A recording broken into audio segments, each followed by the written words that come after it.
Hello friends, welcome back to Anvesha Raj channel. आज हम लोग पढ़ेंगे कविता क्या है निबंध। ठीक है, तो इसको हम लोग पूरे डिटेल से पढ़ेंगे। ठीक है, इससे पहले जो मैंने वीडियो बनाया था, ठीक है, तो कविता क्या है ये महत्वपूर्ण प्रश्नों को देखा था। ठीक है, तो आज हम लोग इस निबंध को पूरे विस्तार से देखेंगे। ठीक है, चलिए पढ़ना स्टार्ट करते हैं। देखिए, कविता क्या है निबंध किसने लिखा है? रामचंद्र शुक्ल जी ने लिखा है। ठीक, 1909 में ये कविता क्या है निबंध सरस्वती पत्रिका में प्रकाशित हुआ था। ठीक है, देखिए इसमें 17 निबंधों में, ठीक है, जो चिंतामणि भागवन है, ठीक है, उसमें 17 निबंध संकलित है। तो 17 निबंधों में कविता क्या है ये निबंध कितने नंबर में आता है? 11वें नंबर पे आता है। ठीक है, तो ये 11वां निबंध है। ठीक है, और इस निबंध में कुल 13 खंड है। ठीक है, और ये जो यहाँ पे निबंध के जो ये 3 खंड है, देखिए कौन कौन? सभ्यता के आवरण और कविता। ठीक है, नेक्स्ट है नंबर 2 कविता और सृष्टि प्रसार और मार्मिक तथ्य। ठीक है, तो इन उपखंडों में कविता और जगत, ठीक है, कविता और जगत के बीच क्या संबंध है, ठीक है, इसी चीज को बताया गया है। हम लोग निबंध पढ़ते हैं। मनुष्य अपने भावों, विचारों और व्यापारों के लिए दूसरों के भावों, विचारों और व्यापारों के साथ मिलाता और कहीं लड़ता हुआ अंत तक चला चलता है और इसी को जीना कहता है। जिस अनंत रूपात्मक क्षेत्र में वह व्यवसाय चलता रहता है उसका नाम है जगत। ठीक है, तो इसमें लेखक बताते हैं कि मनुष्य अपने अलग अलग प्रकार के भिन्न प्रकार के भावनाओं और विचार रखता है। ठीक है, तो मनुष्य अलग अलग प्रकार के, ठीक है, अलग अलग प्रकार की भावना और विचार अपने मन में रखता है। ठीक है, तो अलग अलग तरह से वह काम करता हुआ, ठीक है, मनुष्य क्या करता है? अलग अलग तरह के का काम करता हुआ जीवन में आगे बढ़ता है। ठीक है, किसी से संघर्ष करता हुआ, ठीक है, किसी से लड़ता हुआ, मतलब किसी से संघर्ष करता हुआ, किसी से प्रेम करता हुआ जीवन में आगे बढ़ता है। ठीक है, और इसी को जिंदगी का नाम देता है। पे लेखक बोलते हैं कि मनुष्य मतलब भिन्न भिन्न प्रकार के भावनाओं और विचारों को लेकर किसी से लड़ता हुआ, झगड़ता हुआ, ठीक है, किसी से प्रेम करता हुआ जीवन में आगे बढ़ता है। ठीक है, और उसे वह जीवन कहता है। ठीक है, और उसका जो जीवन है वो इस संसार में व्यतीत होता है। ठीक है, इसी का नाम जगत है। नेक्स्ट देखिए, ये पंक्ति काफी इंपॉर्टेंट है। ठीक है, हर बार एग्जाम में पूछा ही जाता है, तो इसको आप लोग ध्यान से देख लीजिएगा। ठीक है, और इस पंक्ति का अर्थ भी मैंने लिख दिया है। देखिए, जिस प्रकार आत्मा की मुक्तावस्था ज्ञान दशा कहलाती है उसी प्रकार हृदय की या मुक्तावस्था रस दशा कहलाती है। ठीक है, जो आत्मा की मुक्तावस्था है वो क्या कहलाती है? ज्ञान दशा कहलाती है, और जो हृदय की मुक्तावस्था है वो रस दशा कहलाती है। ठीक है, तो देखिए इसमें लेखक क्या कहना चाह रहे हैं, ठीक है, उसको मैंने डिटेल से लिखा है। देखिए, लेखक कहते हैं कि जब व्यक्ति आत्मा की मुक्ति के लिए प्रयत्न करता है, ठीक है, जब व्यक्ति या फिर मनुष्य आत्मा की मुक्ति के लिए प्रयत्न करता है, तो वो कौन सा मार्ग अपनाता है? तो वह ज्ञान मार्ग अपनाता है। ठीक है, क्योंकि वह ज्ञान के मार्ग पर चलकर ब्रह्म के स्वरूप को जानना चाहता है। ठीक है, ज्ञान को प्राप्त करना चाहता है और ये महसूस करता है कि उसकी आत्मा परमात्मा का अंश है। ठीक है, तो वह महसूस करता है कि उसकी आत्मा परमात्मा का अंश है। ठीक है, क्योंकि यही चरम ज्ञान है।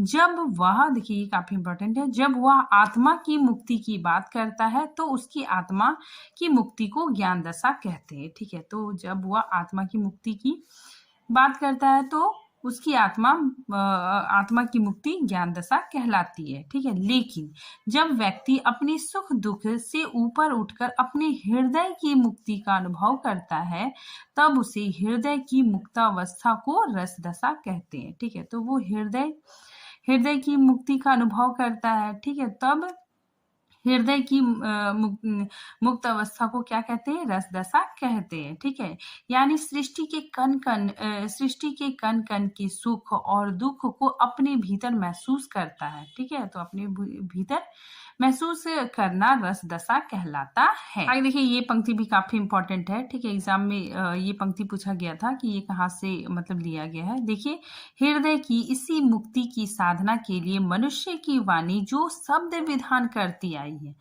ठीक है, उसे कविता कहते हैं, ठीक है। अब देखिए हृदय रस दशा मतलब रस दशा हो गई, ठीक है। तो हृदय की मुक्ति होने के बाद मनुष्य जो कुछ भी कहता है, ठीक है, मनुष्य की वाणी जो भी शब्द विधान करती है वही कविता कहलाती है।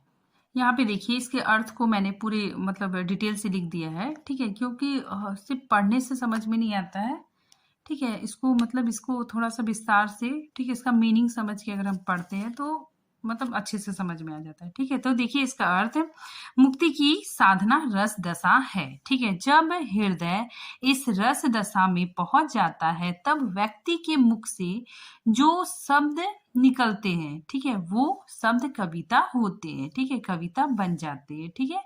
जो भावनाओं में डूबकर अपने स्वार्थ, ठीक है, अपने मतलब स्वार्थ अपने बारे में, ठीक है, अपने से जो बाहर निकलता है, ठीक है, अपने स्व के दायरे से बाहर निकलकर जो शब्द मनुष्य के मुख से निकलते हैं वे कविता होते हैं, ठीक है, उसी का नाम कविता है। नेक्स्ट देखिए ये भी बहुत इंपॉर्टेंट है, ठीक है, ये भी पंक्ति पूछा जाता है। देखिए, इस साधना को हम भाव योग कहते हैं, ठीक है। तो देखिए ये जो निबंध है, ठीक है, अगर आप इसको पढ़ने के बाद, ठीक है, ये वीडियो देखने के बाद फिर आप निबंध पढ़िएगा तो आपको बहुत इजी समझ में आ जाएगा, ठीक है। देखिए इसके अर्थ को हम लोग देखते हैं कि दूसरों के भावों के साथ अपने भाव को मिलाना, प्रकृति के कण कण के साथ सामंजस्य और तालमेल स्थापित करना, ठीक है, करने की ये जो प्रक्रिया या साधना है उसे भाव योग कहते हैं, ठीक है। तो भाव योग किसे कहते हैं, प्रकृति के कण कण के साथ हम सामंजस्य स्थापित करते हैं, ठीक है, तालमेल स्थापित करते हैं और ये स्थापित करने की प्रक्रिया या साधना को भाव योग कहते हैं, ठीक है। देखिए यहाँ पे शुक्ल जी कहते हैं कि ये कर्म योग और ज्ञान योग के समक्ष भी है, ठीक है, मतलब ये कर्म योग और ज्ञान योग के समान है, ठीक है। जिस तरह कर्म की साधना करने वाला कर्मयोगी कहलाता है, ठीक है, ज्ञान की साधना करने वाला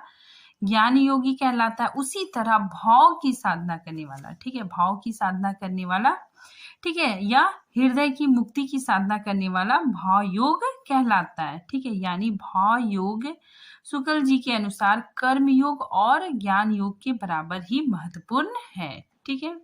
नेक्स्ट देखिए ये पंक्ति भी काफी इंपॉर्टेंट है। देखिए, कविता ही मनुष्य को स्वार्थ संबंधों के संकुचित मंडल से उठाकर लोक सामान्य भाव भूमि पर ले जाती है, ठीक है। तो कविता ही क्या करता है, मनुष्य का जो स्वार्थ होता है, ठीक है, स्वार्थ संबंधों से ऊपर उठाकर लाता है, ठीक है, और लोक सामान्य भाव भूमि पर ले जाता है। देखिए इसके अर्थ को, कविता में वो ताकत है जो मनुष्य को अपने स्वार्थ संबंधों के सीमित कटघेरे से ऊपर उठाकर लोक सामान्य भाव भूमि पर ले आता है, ठीक है। तो कविता में ही वही ताकत है जो उसे अपने स्वार्थ संबंधों से ऊपर उठाकर लोक सामान्य भूमि पर ले आता है, ठीक है। अब आपके मन में आएगा कि लोक सामान्य भूमि क्या होता है। देखिए, यानी उन सभी आम या खास व्यक्तियों के प्राणियों की पीड़ा, ठीक है, जो आम व्यक्ति है, ठीक है, जो सामान्य मनुष्य है, ठीक है, उसकी पीड़ा को अपने अंदर महसूस करता है, ठीक है, जो कवि अपने अंदर महसूस करता है, ठीक है, उसके सुख और आनंद को महसूस करता है, तो इसका अर्थ है कि वह लोक सामान्य की भूमि पर प्रतिष्ठित हो गया, ठीक है। मतलब दूसरों जो आम व्यक्ति है उसकी पीड़ा को अगर वो महसूस करता है, ठीक है, तो उसी को लोक सामान्य की भूमि कहेंगे। आगे देखिए ये भी काफी इंपॉर्टेंट है। जिस प्रकार जगत अनेक रूपात्मक है उसी प्रकार हमारा हृदय भी अनेक भावात्मक है, ठीक है। तो इसमें क्या है, इसमें मतलब लेखक कह रहे हैं कि जिस प्रकार संसार में अनेक प्रकार की चीज दिखाई देती है, ठीक है, अनेक प्रकार के रूप दिखाई देते हैं, ठीक है। तो ये संसार में तो मुझे मतलब हमें बहुत तरह की चीज दिखाई देती है, ठीक है, अनेक प्रकार के रूप दिखाई देते हैं, उसी प्रकार मनुष्य के हृदय में भी अनेक प्रकार के भाव मौजूद होते हैं, ठीक है। तो उसी तरह मनुष्य के हृदय में भी अनेक प्रकार के भाव उत्पन्न होते हैं, ठीक है, अनेक प्रकार के भावों से युक्त होने की बात कही गई है, ठीक है। तो लेखक अनेक प्रकार के हृदय में अनेक प्रकार के भावों से युक्त होने की बात कह रहे हैं। नेक्स्ट ये पंक्ति देखिए, काफी इंपॉर्टेंट है। सभ्यता की वृद्धि के साथ साथ जो जो मनुष्य के व्यापार बहुरूपी और जटिल होते गए तो उनके मूल रूप बहुत कुछ आच्छन्न होते गए, ठीक है। तो जैसे जैसे सभ्यता का विकास होता गया, ठीक है, वैसे वैसे जो मूल रूप है, ठीक है, मनुष्य के जो मूल भाव है, ठीक है, वो दबते चले गए। इसके अर्थ को देखिए, यानी जैसे जैसे सभ्यता विकसित हुई वैसे वैसे हमारे जो मूल भाव थे, ठीक है, मूल भाव उसके ऊपर सभ्यता का आवरण चढ़ता गया, ठीक है, मूल भाव के ऊपर सभ्यता का आवरण चढ़ता गया। हमारे जीवन के जो मूलभूत लक्ष्य थे, ठीक है, उन मूलभूत लक्ष्यों को छोड़कर हम सभ्यता के धुन में, ठीक है, सभ्यता के चकाचौंध में हम दूसरे लक्ष्य की तरफ मुड़ गए, ठीक है। तो हम मूल भाव को छोड़कर दूसरे लक्ष्य की ओर मुड़ गए, ठीक है। यानी सभ्यता के विकास का परिणाम क्या हुआ कि भावनाओं से दूर हो गए, ठीक है, हम अपनी भावनाओं से दूर आ गए, ठीक है, और बुद्धि से हमारा निकट संबंध स्थापित हो गया, ठीक है। तो यहाँ पे लेखक उदाहरण दे रहे हैं, ठीक है, उदाहरण दे के मतलब हम लोगों को बता रहे हैं कि सभ्यता का विकास होने से हम लोग अपनी भावनाओं से दूर होते गए, ठीक है। कैसे इसको हम लोग एक उदाहरण से समझ सकते हैं। जैसे देखिए, मनुष्य जब आदि मानव था, ठीक है, तब उसे अपनी रक्षा का भय होता था, ठीक है। फिर उसके कुछ दिन बाद उसके आदि मानव था, ठीक है, उसको अपनी संतान का भय सताने लगा, ठीक है, उसकी रक्षा का भाव उसके मन में उत्पन्न होने लगा, ठीक है। फिर जो आदि मानव है वो मतलब धीरे धीरे विकसित होने लगा, ठीक है। जैसे जैसे वो विकसित होने लगा तो फिर कृषि का विकास हुआ, ठीक है, कृषि का आविष्कार हुआ, ठीक है। तो फिर उसे लगने लगा कि कृषि ही मेरे जीवन का आधार है, ठीक है। फिर उसके जीवन में पशु पशु जुड़ गए, ठीक है। तो फिर वो सोचने लगा कि पशु भी मेरे कृषि कार्य में मदद करता है, तो मुझे अपने पशु की भी रक्षा करनी चाहिए, ठीक है। तो वह पहले अपनी रक्षा के लिए सोचता था, ठीक है। फिर उसके बाद फिर अपने संतान की रक्षा के बारे में सोचने लगा, ठीक है। उसके बाद फिर अपने गाय बैलों की रक्षा के बारे में सोचने लगा, ठीक है। उसके बाद फिर अनाज, ठीक है, वो सोचने लगा ये जो अनाज मैंने उत्पन्न किया है उसकी भी रक्षा करनी चाहिए, ठीक है। तो धीरे धीरे वो क्या हो गया, मूल भाव से आगे निकलने लगा, ठीक है। सभ्यता के विकास के साथ वो मूल भाव से मूल भाव को छोड़कर आगे निकलता गया, ठीक है। फिर उसे लगने लगा कि हमें अब धन कमाना चाहिए, ठीक है। फिर उसे अपने धन की रक्षा का भाव उत्पन्न होने लगा, अपने मान सम्मान की रक्षा का भाव उत्पन्न होने लगा, ठीक है। यानी इस तरह से जो रक्षा का भाव था वह केवल अपने तक सीमित न रहकर अपनी संतान की रक्षा, ठीक है, और अपनी धन की रक्षा, ठीक है, अपनी पशु और बैलों की रक्षा, ठीक है। तो ये क्या होने लगा, धीरे धीरे सभ्यता का विकास होने लगा, ठीक है। तो सभ्यता के विकास होने के साथ साथ वो अपनी मूलभूत भावों से कितना दूर आता चला गया, ठीक है। तो उसी चीज को यहाँ पे लेखक बताने की कोशिश कर रहे हैं। आगे देखिए ये पंक्ति, कुछ भावों के विषय तो अमूर्त तक होने लगे, ठीक है। अमूर्त मतलब क्या होता है कि जो दिखाई ना दे, ठीक है। जैसे कृति की लालसा, ठीक है, कृति की लालसा, ठीक है, ये क्या है, अमूर्त भाव है, ठीक है, ये दिखाई नहीं देता है, ठीक है। ऐसे भाव को ही बौद्ध दर्शन में अरूप राग कहते हैं, ठीक है। तो ऐसे भाव को बौद्ध दर्शन में अरूप राग कहते हैं, ठीक है। तो इसका अर्थ देखिए, लेखक कहते हैं कि जैसे जैसे सभ्यता विकसित होती गई वैसे वैसे कुछ अमूर्त भाव की रक्षा का प्रयत्न मनुष्य करने लगा, ठीक है। अमूर्त मतलब जो दिखाई ना दे, ठीक है, जैसे कृति की लालसा, ठीक है। तो इसकी भी रक्षा का प्रयत्न मनुष्य करने लगा, ठीक है। और कृति की लालसा क्या है, ये एक तरह का लोभ है, ठीक है। देखिए, लोभ का एक रूप सामने आया, ठीक है। व्यक्ति को लोभ है कि उसे यश प्राप्त हो, ठीक है। तो व्यक्ति के अंदर यह लोभ है, ठीक है, कि उसे यश प्राप्त हो, उसे कृति प्राप्त हो, ठीक है। लेकिन कृति किसी को दिखाई नहीं देती, ठीक है, यानी ये अमूर्त है, ठीक है।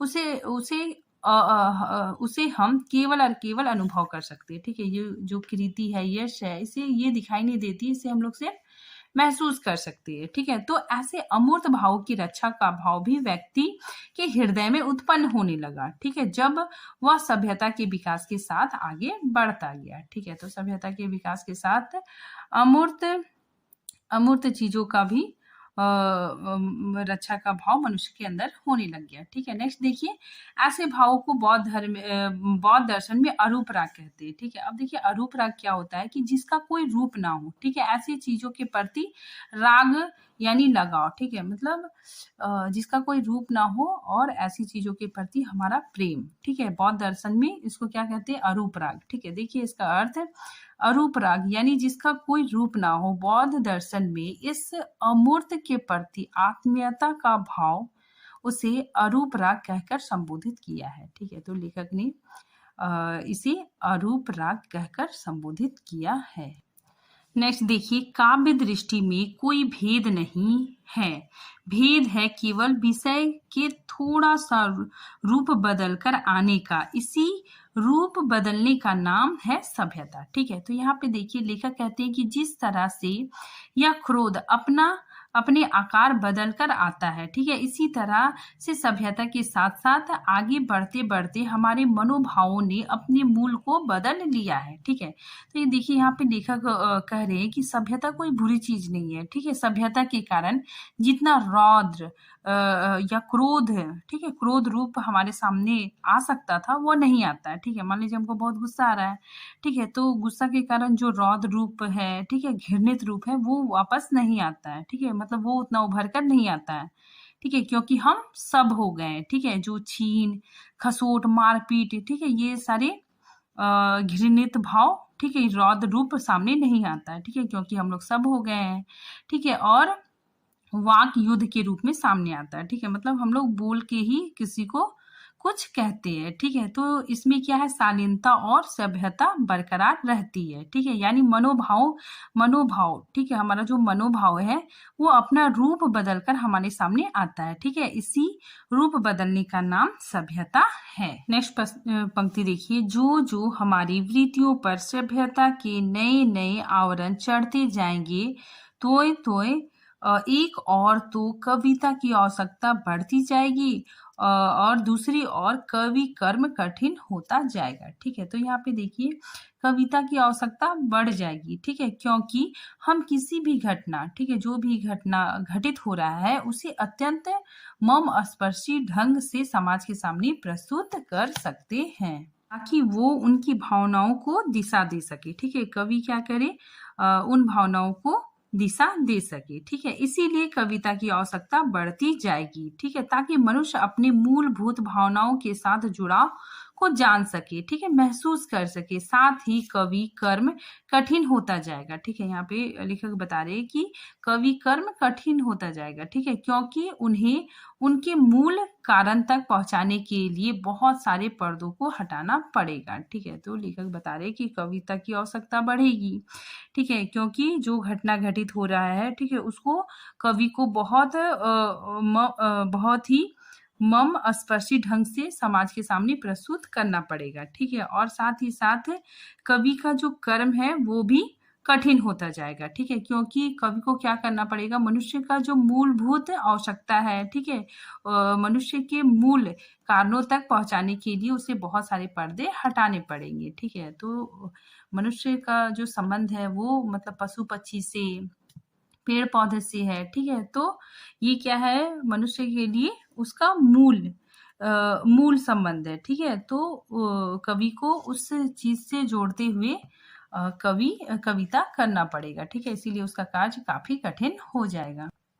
यहाँ पे देखिए कवि का कार्य बहुत ज्यादा कठिन हो जाएगा। ठीक है, क्योंकि कवि को मनुष्य के मूल कारणों तक पहुंचने के लिए बहुत सारे पर्दों को हटाना पड़ेगा। ठीक है, क्योंकि मनुष्य सभ्यता के विकास के साथ आगे बढ़ता गया। ठीक है, और वो अपने जो मूल कारण था उसको छोड़ते आगे बढ़ गया। ठीक है, मतलब पेड़ पौधे पशु पक्षी, ठीक है, तो ये सबको छोड़ते हुए आगे बढ़ गया। ठीक है, तो वो चीज को जोड़ते हुए कवि को मतलब कविता करनी पड़ेगी। ठीक है, नेक्स्ट देखिए, जब तक भाव से सीधा और पुराना लगाव रखने वाले मूर्त और गोचर, गोचर मतलब जो दिखाई दे, आंख से दिखाई दे, गोचर रूप ना मिलेंगे तब तक काव्य का वास्तविक ढांचा खड़ा नहीं होगा। ठीक है, तो यहाँ पे देखिए लेखक क्या कहना चाह रहे हैं, यानी कविता सही अर्थों में लिखना तभी संभव हो पाएगा जब तक हम भाव से सीधा और पुराना लगाव रखने वाले भाव तक नहीं पहुंचेंगे। ठीक है, तो यहाँ पे लेखक बता रहे कि कविता सही मायने में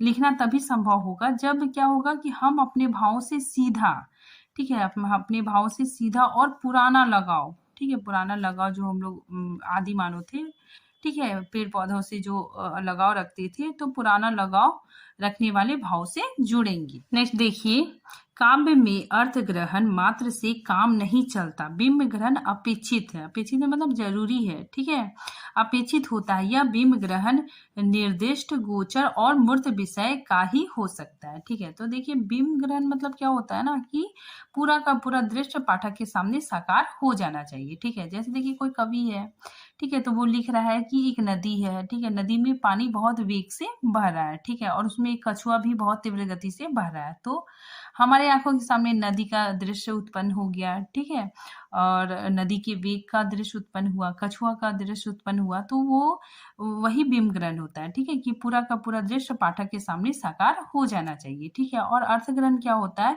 इसमें मतलब कविता पढ़ने के बाद मतलब हमें सीधे उसका अर्थ समझ में आ जाए। ठीक है, तो वही अर्थ ग्रहण होता है। ठीक है, तो यहाँ पे देखिए, यहाँ लेखक कहते हैं कि केवल अर्थ ग्रहण से काम नहीं चलेगा। ठीक है, तो लेखक बता रहे हैं कि केवल अर्थ मतलब मीनिंग समझने से काम नहीं चलेगा। जब तक कविता में अर्थ ग्रहण के साथ बिंब ग्रहण नहीं कराएगी, ठीक है, जब तक कविता अर्थ ग्रहण के साथ बिंब ग्रहण नहीं कराएगी तब तक पाठक के मम या फिर पाठक के हृदय को स्पर्श नहीं कर सकेगी। ठीक है, बिंब ग्रहण अर्थात पूरा का पूरा दृश्य पाठक के सामने उपस्थित हो जाना चाहिए। ठीक है, और कविता में बिंब ग्रहण के साथ अर्थ ग्रहण के साथ बिंब ग्रहण भी जरूरी है।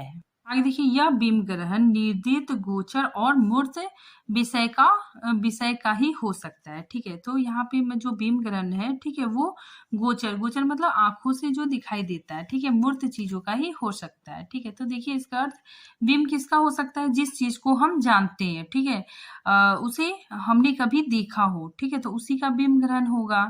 ठीक है, उसको हम अपने आंखों के सामने प्रत्यक्ष जिस चीज को हम लोगों ने नहीं देखा है, ठीक है, उसको हम अपने आंखों के सामने प्रत्यक्ष कैसे करेंगे। ठीक है, मतलब कोई ऐसा चीज है जिसको हमको देखे ही नहीं है, ठीक है, और उसको उसको मतलब पढ़ रहे हैं, तो फिर वो चित्र हमारे सामने प्रस्तुत नहीं होगा। ठीक है, तो ऐसी स्थिति में तो निश्चित है कि हमें अपने मूल भाव की ओर जाना होगा। ठीक है, तो इसके लिए हमें क्या करना होगा, अपने मूल भाव की ओर जाना होगा जो हमारी आंखों के सामने साकार हो जाए। ठीक है, क्योंकि हमारा उनसे आदिम संबंध है, आदिम रिश्ता है। ठीक है, तो प्रकृति के साथ हमारा क्या है, बहुत पुराना संबंध है। ठीक है, आदिम संबंध है, आदिम रिश्ता है। अब हम लोग दूसरा खंड देखते हैं, कविता और सृष्टि प्रसार। ठीक है, देखिए कविता कहाँ कहाँ हो सकती है। ठीक है, काव्य दृष्टि कहीं तो, ठीक है, देखिए किस किस क्षेत्र में होती है, नर क्षेत्र के भीतर रहती है, ठीक है, कहीं मनुष्येतर बाह्य सृष्टि की ओर, ठीक है, और नंबर 3 कहीं समस्त चराचर हो। ठीक है, तो ये तीनों याद रखिएगा कि काव्य की सृष्टि तीन तरह की होती है, नर क्षेत्र के भीतर, ठीक है, कहीं मनुष्यतर बाह्य सृष्टि की ओर और कहीं समस्त चराचर की ओर। यहाँ पे देखिए नर क्षेत्र के भीतर, ठीक है, मतलब नर क्षेत्र मतलब मनुष्य, ठीक है, मनुष्यों को आधार बनाकर कविता लिखी जाती है। ठीक है, देखिए यहाँ पे यानी मनुष्यों में रहती है, अच्छे गुणों के रूप में रहती है, यानी हम अपने स्व के दायरे से निकलकर दूसरे मनुष्य के व्यक्तित्व के सौंदर्य को देखें। ठीक है, क्योंकि वहां काव्य दृष्टि रहती है, काव्य के उपादान रहते हैं जिनसे हम काव्य सृजन की प्रेरणा मिलती है। ठीक है, तो देखिए मतलब नर क्षेत्र मतलब क्या हो गया, मनुष्य। ठीक है, जैसे देखिए आदि कवि वाल्मीकि ने जो रामायण लिखा, ठीक है, तो उसमें भी श्री राम के व्यक्तित्व के सौंदर्य का वर्णन किया। ठीक है, तो और फिर सूरदास ने जो रचना की, ठीक है, तो वो सब में क्या था, नर क्षेत्र को ही आधार बनाकर कविताएं लिखी गई। ठीक है, तो नर क्षेत्र में नर क्षेत्र के भीतर कविताएं होती हैं। मनुष्येतर बाह्य सृष्टि की और, ठीक है, देखिए मनुष्य से अलग जो और दूसरे प्राणी है, ठीक है, मतलब मनुष्यों में तो कविताएं होती ही है, ठीक है,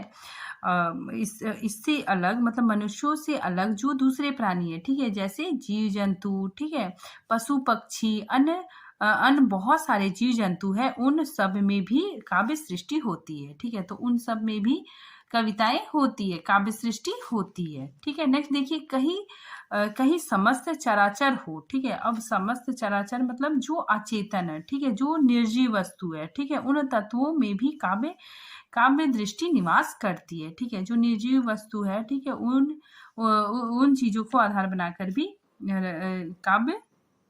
काव्य रची जाती है, ठीक है। देखिए आगे देखिए, यही यानी इन तीनों बिंदुओं के द्वारा शुक्ल जी कहना चाहते हैं कि संपूर्ण सृष्टि के कण कण में काव्य दृष्टि विद्यमान है, ठीक है, तो लेखक कहना चाहते हैं कि संपूर्ण सृष्टि के कण कण में काव्य दृष्टि विद्यमान है, ठीक है। आवश्यकता इस बात की है कि हम उसे कितना देख पाते हैं, उसे कितना अपने भीतर महसूस कर पाते हैं, ठीक है, कितना हम अपने स्वार्थ के दायरे से बाहर निकलकर उनके साथ एकता स्थापित कर सकते हैं, ठीक है। नेक्स्ट पंक्ति देखिए, पहले नर क्षेत्र को लेते हैं, ठीक है, संसार में अधिकतर कविता इसी क्षेत्र के भीतर हुई है, ठीक है। नरत्व की बाह्य प्रकृति और अंतः प्रकृति के नाना संबंधों और पारस्परिक विधानों का संकलन उद्भावना ही काव्यों में मुक्तक हो या प्रबंध अधिकतर पाई जाती है, ठीक है। तो देखिए यहाँ पे लेखक कहते हैं कि यानी अब तक जो कुछ भी लिखा गया, ठीक है, मतलब अभी तक जितना कुछ भी लिखा गया, ठीक है, अगर हम आदि कवि वाल्मीकि ने जो रामायण लिखी, ठीक है, उसमें भी मनुष्य के रूप में श्री राम के व्यक्तित्व के सौंदर्य का वर्णन किया है, ठीक है, श्री राम जी के व्यक्तित्व के सौंदर्य को उद्घाटन किया है, ठीक है। तो इसका मतलब नर क्षेत्र में देखकर बहुत सारे काव्य लिखे गए, ठीक है, तो नर क्षेत्र को आधार बनाकर बहुत सारे काव्य लिखे गए। तुलसीदास ने रामचरितमानस, सूरदास ने भ्रमर गीत सार लिखा, जितने भी काव्य हैं उन सारे काव्यों के केंद्र में मनुष्य था, ठीक है, चाहे वह स्त्री हो चाहे वह पुरुष, ठीक है, तो केंद्र में मनुष्य था, ठीक है। आगे देखिए, चाहे मुक्तक छंद हो, प्रबंध छंद के रूप में काव्य सृजन हुआ, ठीक है, हर एक के केंद्र में प्रारंभ में नर का सौंदर्य था, ठीक है। नेक्स्ट देखिए, आगे देखिए, शुक्ल जी कहते हैं कि बीच बीच में प्रसंगवश, ठीक है, इस महाकाव्यों में नर क्षेत्र के बीच में प्रकृति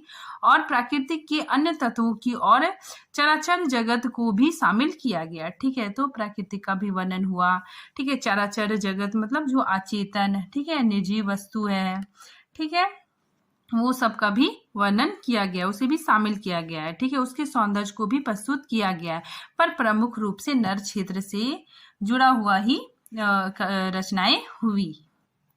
आगे देखिए, मनुष्येतर बाह्य प्रकृति का आलंबन के रूप में ग्रहण हमारे यहाँ संस्कृत के प्राचीन प्रबंध काव्यों के बीच बीच में ही पाया जाता है, ठीक है, वहां प्राकृतिक का ग्रहण आलंबन के रूप में हुआ है, ठीक है, इसका पता वर्णन की प्रणाली से लग जाता है, ठीक है। तो देखिए, इसका अर्थ है कि मनुष्येतर बाह्य प्रकृति के जो उपादान है वे आलंबन के रूप में भी स्वीकार किए गए हैं, ठीक है, तो जो बाह्य प्रकृति की जो बाह्य है, ठीक है, उसको आलंबन के रूप में स्वीकार किया गया है, ठीक है। ऐसा प्रयोग प्राचीन पुराने संस्कृत के प्रबंध काव्य में है, ठीक है, उसमें देखने को मिलता है। किसी वर्णन में आई वस्तुओं के मन में ग्रहण दो प्रकार के हो सकते हैं, ठीक है, बिंब ग्रहण और अर्थ ग्रहण, ठीक है, तो मैंने जो बताया वही चीज है, लेखक इसमें बिंब ग्रहण और अर्थ ग्रहण दोनों को ही अनिवार्य मानते हैं, ठीक है। शुक्ल जी बिंब ग्रहण को अनिवार्य मानते हैं, ठीक है, मतलब कविता पढ़ते ही मतलब चित्र उपस्थित हो जाना चाहिए, ठीक है, ये उसे पढ़कर पाठक पूरे के पूरे चित्र को अपनी आंखों के सामने प्रस्तुत हो सके, ऐसी क्षमता कविता में होनी चाहिए, ठीक है, और साथ ही अर्थ ग्रहण भी होना चाहिए, उसका अर्थ भी समझ में आना चाहिए। आगे देखिए, ये पंक्ति, जो केवल प्रफुल्ल प्रसून प्रसाद के सौरभ संचार मकरद लोलोप मधुप गुंजार कोकिला कुंजेत निकुंज और शीतल सुख स्पर्श समीर इत्यादि की ही चर्चा किया करते हैं, वे विषयी और भोग लिप्सु है। ठीक है, तो यहाँ पे लेखक कहते हैं कि जो जो कवि खिले हुए फूलों के सौंदर्य का वर्णन करता है, ठीक है, फूलों की खुशबू का वर्णन करता है, ठीक है, फूलों के पराग का वर्णन करता है, ठीक है, फूलों पे मंडराते भौरों का वर्णन करता है, ठीक है, कोयल की सुरीली आवाज का वर्णन करता है, ठीक है, और शीतल हवा, ठीक है, शीतल हवा का वर्णन करता है, ठीक है, शीतल हवा का वर्णन करता है। इसका मतलब है कि वह विषयी और भोग लिप्सु है। ठीक है, तो ऐसे कवि कौन है? विषयी है और भोग लिप्सु है। ठीक है, क्योंकि वे प्रकृति की केवल और केवल सुंदर पक्ष की ओर ही दृष्टि डालते हैं। ठीक है, और असुंदर और कुरूप पक्षों को नजरअंदाज करते हैं। नेक्स्ट देखिए, जो केवल अपने विलास या शरीर सुख की सामग्री ही प्राकृतिक में ढूंढा करते हैं, उसमें उस रागात्मक सत्व की कमी है। ठीक है, तो रागात्मक सत्व मतलब क्या होता है? देखिए, जो राग या प्रेम का भाव उत्पन्न होता है, ठीक है, जो राग या प्रेम का भाव उत्पन्न होता है, उसके लिए लेखक ने इस शब्द का प्रयोग किया है, रागात्मक सत्व। ठीक है, इसका अर्थ देखते हैं कि जब हम राग अनुभव करते हैं, ठीक है, राग मतलब प्रेम, ठीक है, तो जब हम राग अनुभव करते हैं सृष्टि के साथ, यानी हमारा हृदय, ठीक है, हमारा जो हृदय है स्व के दायरे से विस्तृत होकर प्रकृति के कण कण में अपना महसूस करने लगता है। ठीक है, तो हमारा हृदय क्या होने लगता है? प्रकृति के कण कण को अपना महसूस करने लगता है। इसलिए यहाँ पे लेखक कहते हैं कि जो कवि केवल अपने विलास और शरीर सुख की सामग्री ही प्रकृति में ढूंढा करते हैं, उसमें रागात्मक सत्व की कमी है। नेक्स्ट पंक्ति देखिए, इस विश्व काव्य की रस धारा में जो थोड़ी देर के लिए निमग्न ना हुआ, उसका जीवन को मरुस्थल की यात्रा ही समझना चाहिए। उसका जीवन भावहीन, शुष्क और मरुस्थल के समान है। ठीक है, तो यहाँ पे लेखक कह रहे हैं जो विश्वव्यापी मतलब क्या हो गया? पूरी सृष्टि। ठीक है, तो यहाँ पे लेखक बोल रहे हैं जो इस विश्व काव्य के सौंदर्य में, ठीक है, पूरी सृष्टि के सौंदर्य में आनंद प्राप्त नहीं करता। ठीक है, यानी इस पूरी सृष्टि में अपने आप को लय नहीं करता। ठीक है, उसका जीवन मरुस्थल की यात्रा ही समझना चाहिए। ठीक है, तो उसका जीवन कैसा समझना चाहिए? मरुस्थल की यात्रा समझना चाहिए। ठीक है, उसका जीवन भावहीन, ठीक है, उसका जीवन कैसा है? भावहीन, शुष्क और मरुस्थल के समान है। आगे देखिए, नेक्स्ट है, नाटक यद्यपि मनुष्य ही की भीतरी बाहरी प्रवृत्तियों के प्रदर्शन के लिए लिखे जाते हैं। ठीक है, फिर देखिए यहाँ पे भावभूति अपने मार्मिक और तीव्र अंतर्वृत्ति विधान के लिए ही प्रसिद्ध है। ठीक है, पर उनकी उत्तर रामायण में कहीं कहीं बाह्य प्रकृति के बहुत ही सांग और संलिष्ट खंड चित्र पाए जाते हैं। ठीक है, पर मनुष्यतर बाह्य प्रकृति को जो प्राधान्यता मेघदूत में मिली, वह संस्कृत के और किसी काव्य में नहीं। ठीक है, तो यहाँ पे लेखक बता रहे हैं जो कालिदास की रचना है मेघदूत, उसमें क्या है कि प्रकृति का बहुत प्यारा वर्णन है। ठीक है, उसमें मतलब मेघ, ठीक है, नदी, ठीक है, तो इस दोनों का बहुत ही अच्छा वर्णन है। ठीक है, तो मेघदूत में जितना खूबसूरत से वर्णन किया गया है मनुष्यतर बाह्य का, ठीक है, उतना संस्कृत के और किसी काव्य में नहीं किया गया है। आगे देखिए, मनुष्यत्व की उच्च भूमि। ठीक है, इस खंड की महत्वपूर्ण पंक्तियों को देखिए, पशुवत से मनुष्यत्व में जिस प्रकार अधिक ज्ञान प्रसार की विशेषता है, उसी प्रकार अधिक भाव प्रसार की भी है। ठीक है, नेक्स्ट इंपॉर्टेंट पंक्ति देखिए, कविता का हृदय को प्राकृत दशा में लाती है। ठीक है, कविता का हृदय को प्राकृत दशा में लाती है और जगत के बीच क्रमशः उसका अधिकाधिक प्रसार करती हुई उसे मनुष्यत्व की उच्च भूमि पर ले जाती है। ठीक है, नेक्स्ट खंड हम लोग देखते हैं, भावना और कल्पना। ठीक है, इसके इंपॉर्टेंट पंक्तियों को देखते हैं। सबसे पहले देखिए, उपासना भाव योग का ही अंग है। ठीक है, जिस प्रकार भक्ति के लिए उपासना या ध्यान की आवश्यकता है, उसी प्रकार भाव के प्रवर्तन के लिए भावना और कल्पना अपेक्षित है। ठीक है, देखिए कल्पना दो प्रकार की होती है। ठीक है, ये पूछा जा चुका है, पूछा जाता है कल्पना कितने प्रकार की होती है, दो प्रकार की। ठीक है, विधायक और ग्राहक। ठीक है, विधायक मतलब क्या हो गया, कवि, ग्राहक मतलब पाठक या श्रोता। ठीक है, देखिए कवि में विधायक कल्पना अपेक्षित होती है। ठीक है, और श्रोता या पाठक में अधिकतर ग्राहक है। ठीक है, फिर देखिए मनोरंजन, मनोरंजन खंड की पंक्तियों को देखिए। कविता का अंतिम लक्ष्य जगत के मार्मिक पक्षों का प्रतीचीकरण करके उनके साथ मनुष्य हृदय का सामंजस्य स्थापना है। नेक्स्ट देखिए चमत्कारवाद। ठीक है, इसके प्रमुख पंक्ति को देखिए। चमत्कार मनोरंजन की सामग्री है, इसमें संदेह नहीं। इसमें जो लोग मनोरंजन को ही काव्य का लक्ष्य समझते हैं, वे यदि कविता में ही चमत्कार ही ढूंढा करते हैं तो कोई आश्चर्य की बात नहीं है। ठीक है, तो लेखक बोलते हैं कि कविता में वे अगर मनोरंजन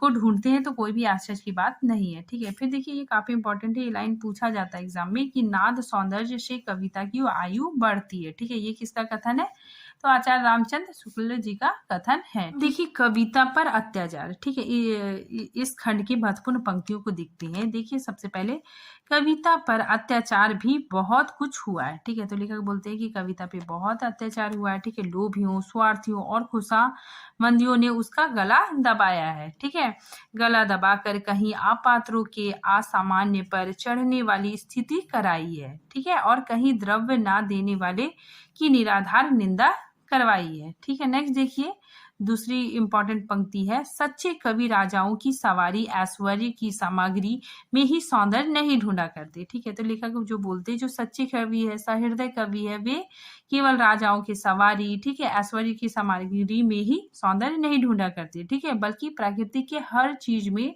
ठीक है, प्रकृति के सुंदर असुंदर, ठीक है, कुरूप में भी सौंदर्य ढूंढा करते हैं। ठीक है, आगे देखिए।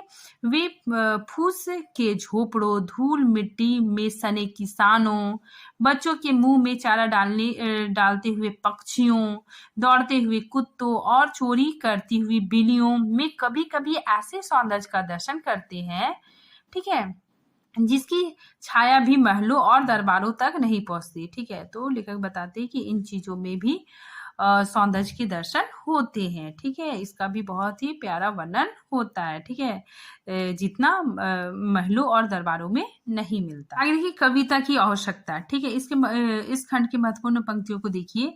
मनुष्य के लिए कविता इतनी प्रयोजनीय वस्तु है कि संसार में सभ्य असभ्य सभी जातियों में किसी न किसी रूप में की जाती है। ठीक है, चाहे इतिहास ना हो, ठीक है, विज्ञान ना हो, दर्शन ना हो, पर कविता का प्रचार अवश्य होना चाहिए। ठीक है, तो कविता बहुत ज्यादा आवश्यक है। ठीक है, नेक्स्ट पंक्ति देखिए। कविता मनुष्य जाति के साथ लगी चली आ रही है। ठीक है, और चली चलेगी। ठीक है, जानवर को इसकी जरूरत नहीं है। ठीक है, तो आज ये टॉपिक यहीं पे समाप्त हो